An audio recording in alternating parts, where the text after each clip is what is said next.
નમસ્તે, મારું નામ કર્ણ સંદીપ સોપારિયા છે.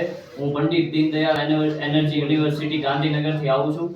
આજરોજ અમે 5 દિવસના જે અમારી માટે રૂરલ ઇન્ટર્નશિપ આયોજિત કરવામાં આવેલ હતી એસબી સેવા સંસ્થાન ફાઉન્ડેશન દ્વારા. ત્યાં અમે ઘણું બધું નવું શીખેલું છે.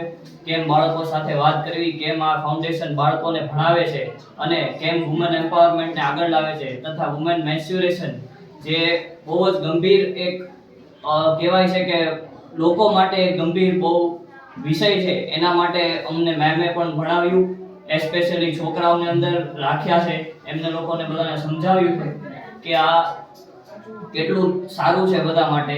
અને જે 5 દિવસનો એક્સપિરિયન્સ રહ્યો છે અમારો, અમે લોકો ફિલ્ડ ઉપર ગયા છીએ, લોકોની વચ્ચે ગયા છીએ અને બધાને અમને પોઝિટિવ રિસ્પોન્સ મળ્યા છે. અમે એવું ટ્રાય કર્યું છે કે આ ફાઉન્ડેશન આગળ એક હજી નવું ખોલે અને છોકરાઓને ભણવા માટે અને લોકોને આગળ લાવવા માટેનું જે કામ કરી રહ્યા છે એ લોકો તે હજી સફળ થાય અને અમે હજી આગળ એસપીએસએસ દ્વારા નવા જે કોર્સિસ કે પ્રોજેક્ટ્સ થતા રહેશે એમાં અમે ચોક્કસ જોડાશું. Thank you.